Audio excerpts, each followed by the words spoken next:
A kú déédé àsìkò yìí, kókó inú ìwé ìròyìn la mú wá fún yín láti inú àwọn ìwé ìròyìn ilẹ̀ Nàìjíríà. Orúkọ tèmi ni Ọmágbémisọ́lá Ọmọlọ́rọ̀mádẹ. Ogunlọ́gọ̀ àwọn ọmọ orílẹ̀-èdè Nàìjíríà tí wọ́n fi ìlú London ṣebùgbé ni a gbọ́ wípé wọ́n ya lọ Nigerian High Commission àti UK Home Office ní London fún ìfẹ̀hónúhàn bí wọ́n ti ń pè fún ìfiránṣẹ́ padà sí Nàìjíríà.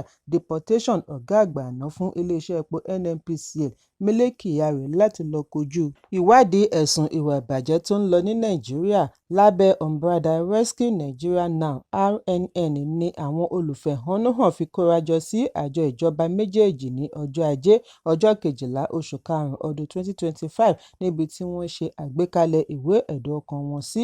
Gẹ́gẹ́ bí iléeṣẹ́ ìròyìn Pulse ṣe jábọ̀, àwọn olùfẹ̀hónúhàn wọ̀nyí gbé pátákó dání pẹ̀lú oríṣiríṣi àkọlé bíi Mele Kyari lọlé lọ kojú EFCC báyìí, ìlú London kò sí fún àwọn òṣìṣẹ́ ìjọba tí wọ́n lo àṣìlò agbára, Withdraw Mele Kyari's residency now, Mele Kyari go home and face the EFCC now, London is not for public officials who abused public trust. Àwọn olùfẹ̀hónúhàn yìí ṣe ẹ̀sùn wípé Kyari sá kúrò ní Nàìjíríà láti dènà kíkáwọ́ pọ̀nyìn rojọ́ lórí bí ó ṣe ná owó fún sáà ọlọ́dún 6 rẹ̀ ní NNPCL láàrin ọdún 2019 sí 2025. Nínú ìwé ẹ̀dùn ọkàn tí wọ́n kọ ránṣẹ́ sí Nigerian High Commissioner ní ẹgbẹ́ yìí ti fi ìbínú wọn hàn sí bí Kyari ṣe wà ní ìlú London tó ń yan fanda pẹ̀lú wípé àjọ EFCC àti àwọn àjọ tó ń gbógun ti ìwà ìbàjẹ́ mìíràn lórílẹ̀-èdè ti gba oríṣiríṣi ìwé ẹ̀dùn ọkàn nípa rẹ̀. Wọ́n ní àwọn rí ìgbésẹ̀ Kyari gẹ́gẹ́ bí ìtàbùkù sí ọmọ Nàìjíríà. Lára àwọn àlàyé tí wọ́n ṣe sínú ìwé ẹ̀dùn ọkàn wọn ni ẹ̀sùn màgòmágó owó tí ó yẹ kí wọ́n fi ṣe àtúnṣe iléeṣẹ́ ìfọpo, bí wọ́n ti ní ẹgbẹ̀lẹ́gbẹ̀ bílíọ̀nù dọ́là tí ìjọba yà sọ́tọ̀ fún àtúnṣe iléeṣẹ́ ìfọpo Warri, Kaduna àti Port Harcourt lábẹ́ ìṣèjọba Kyari. Bákan náà ni RNN sọ̀rọ̀ lórí àtúbọ̀tán bí UK Home Office ṣe fi ààyè gba ẹni wọ́n fi oríṣiríṣi ẹ̀sùn kàn tó ní í ṣe pẹ̀lú jìbìtì owó. Wọ́n ní Kyari fi owó jìbìtì ránṣẹ́ sí àpò ìkówósí rẹ̀ ní ilé ìfowópamọ́ UK. Ẹgbẹ́ yìí wá rọ àwọn aláṣẹ UK kí wọ́n tètè gbé ìgbésẹ̀ tí ó yẹ láàrin àjọ tó ń gbógun ti ìwà ìbàjẹ́ lórílẹ̀-èdè méjèèjì. Ẹ̀kúnrẹ́rẹ́ ìròyìn wà nínú ìwé ìròyìn Business Day tó jáde lónìí. Ikọ̀ ọlọ́pàá ìpínlẹ̀ Anambra ti mú Ikemefuna Osai, afurasí tí ó lọ́wọ́ nínú ìjínigbé àti ìṣekúpa ọmọ ilé-ìgbìmọ̀ Onitsha Kínní ní ilé-ìgbìmọ̀ ìpínlẹ̀ Anambra Justice Azuka. Ìwádìí jẹ́ kó di mímọ̀ wípé afurasí tí ó sá mọ́ ọlọ́pàá lọ́wọ́ ní ọwọ́ tó ní ìlú Asaba, ìpínlẹ̀ Delta, pẹ̀lú ikọ̀ ọlọ́pàá adarí àná fún Special Anti-Robbery Squad Ifeanyi Igburu. Ọjọ́ 6 oṣù kejì ni ọwọ́ kọ́kọ́ ba Osai, ọjọ́ kan náà tí ọlọ́pàá ṣe àwárí ikú aṣòfin nítòsí afárá Niger kejì, níbi tí wọ́n jù ú sí lẹ́yìn tí wọ́n jí i gbé ní ọjọ́ 24 oṣù kejìlá ọdún 2024. Osai ni wọ́n ní ó sá mọ́ ọlọ́pàá lọ́wọ́ ní ọjọ́ 18 oṣù kejì pẹ̀lú ọ̀kan lára àwọn ọmọ ẹgbẹ́ rẹ̀ ní Obosi, ìjọba ìbílẹ̀ Àríwá Idemili, ìpínlẹ̀ Anambra, bí wọ́n ti ń sin ikọ̀ ọlọ́pàá lọ mú àwọn afurasí yòókù tí wọ́n lọ́wọ́ nínú ẹ̀sùn.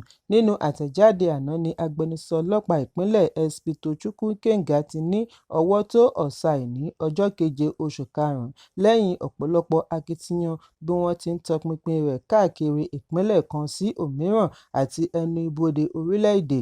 Ó ní kọmíṣánná fi ẹ̀dùn ọkàn rẹ̀ hàn lórí àṣemáṣe tí ó yọrí sí bí afurasí yìí ṣe kọ́kọ́ sá mọ́ wọn lọ́wọ́.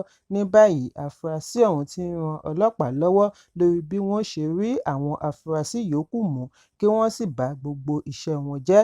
Ẹ̀kúnrẹ́rẹ́ ìròyìn wà nínú ìwé ìròyìn Punch tó jáde lónìí.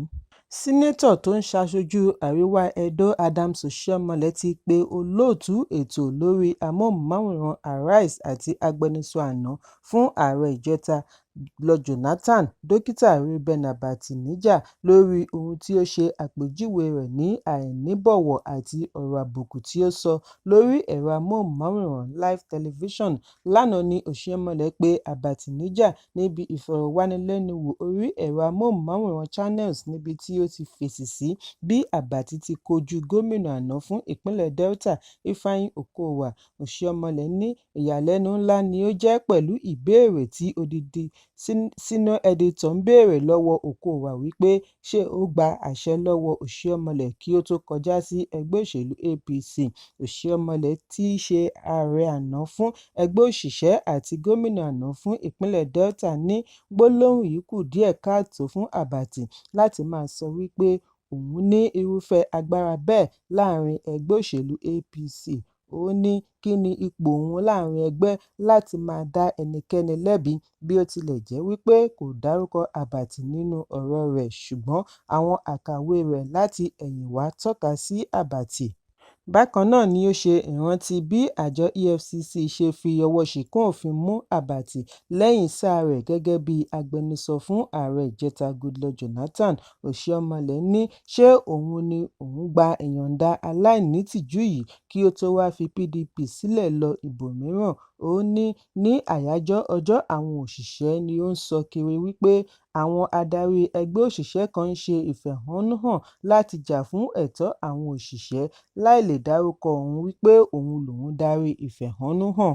Lẹ́ni tó ṣe wípé ó kọ wípé Oshiomhole ní ààrẹ ará ìlú nígbà ìṣèjọba rẹ̀ gẹ́gẹ́ bí ààrẹ ẹgbẹ́ òṣìṣẹ́. Oshiomhole ní kàkà kí ó pọ́n òun lé níṣe ló ní bí wọ́n bá fi NLC sílẹ̀ wọ́n fẹ́ lọ di gómìnà.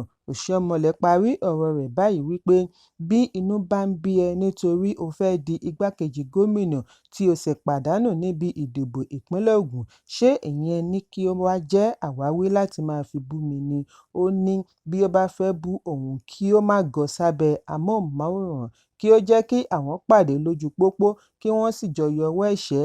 Abati ni ó díje gẹ́gẹ́ bí igbákejì gómìnà pẹ̀lú Bùrúnjí Kàsámù láti ẹgbẹ́ òṣèlú PDP níbi ìdìbò ọdún 2019 kí wọ́n tó pàdánù sí ọwọ́ Dàpọ̀ Abíọ́dún láti ẹgbẹ́ òṣèlú APC. Ẹ̀kúnrẹ́rẹ́ ìròyìn yìí wà nínú ìwé ìròyìn Punch tó jáde lónìí.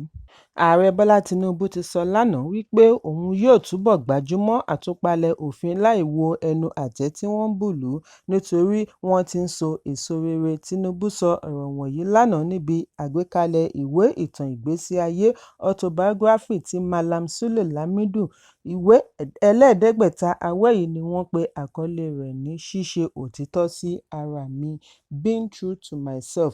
Lára àwọn èèyàn jàǹkànjàǹkàn tí ó péjúpésẹ̀ síbi ayẹyẹ yìí láti rí ààrẹ ìjẹta Olúṣẹ́gun Ọbásanjọ́ àti igbákejì rẹ̀ Àtíkù Abubakar, Nnamdi Sambo àti bẹ́ẹ̀ bẹ́ẹ̀ lọ.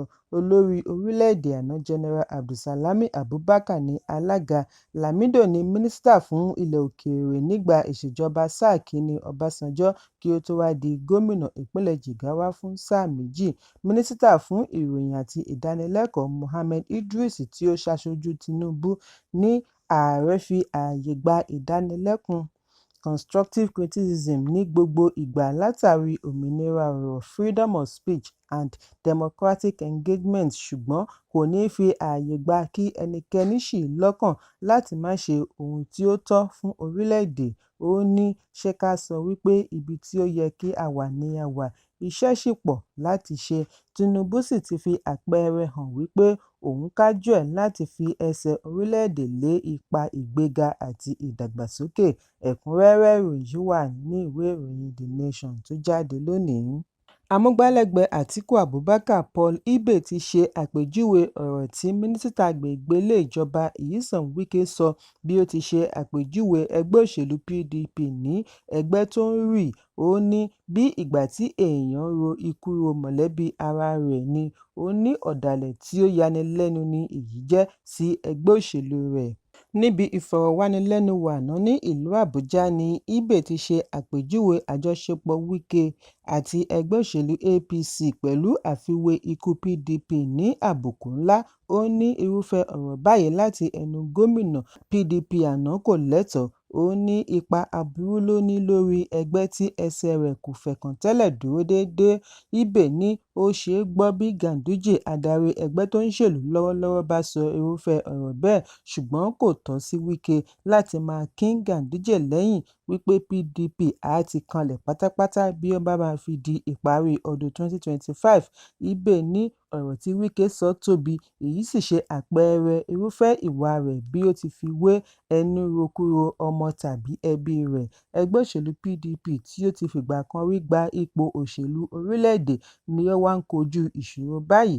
Lára ìṣòro rẹ̀ wá láti fàákàjà àárín àwọn adarí àti bí ọ̀pọ̀ ṣe ń fi ẹgbẹ́ sílẹ̀. Ẹ̀kúnrẹ́rẹ́ ìròyìn wà nínú ìwé ìròyìn Vanguard tó jáde lónìí. Gómìnà ìpínlẹ̀ Èkó Babájídé Sanwó-Olú gba àlejò Ayélabọ́lá Ọlọ́ládé, akẹ́kọ̀ọ́ onípele tí ó gbẹ̀yìn final year student tó ń ka ìmọ̀ lórí sáyẹ́ǹsì kọ̀ǹpútà láti ìpínlẹ̀ Èkó UNILAG.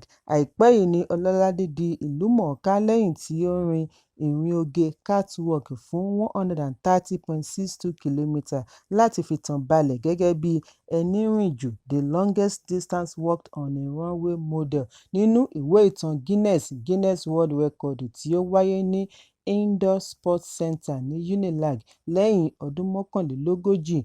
Gómìnà gba àlejò Ọlọ́ládé ní ilé ìjọba tí ó wà ní Marina bí ó ti gbóríyìn fún àṣeyọrí rẹ̀, ṣe àpèjúwe rẹ̀ ní ìtọ́nà àti àpẹẹrẹ fún àwọn ọ̀dọ́. Lórí ẹ̀rọ abánidọ́rẹ̀ẹ́ ní Sanwó-Olú ti ṣe àfihàn yìí bí ó ti kọ wípé òun ní àfojúsùn fún ipa rere tí èyí yóò ní lórí àwọn mìíràn láti lépa àlá rere tí wọ́n ní fún ọjọ́ ọ̀la. Ẹ̀kúnrẹ́rẹ́ ìròyìn wà nínú ìwé ìròyìn Punch tó jáde lónìí. Kókó inú ìwé ìròyìn tòní kò ní jù báyìí lọ.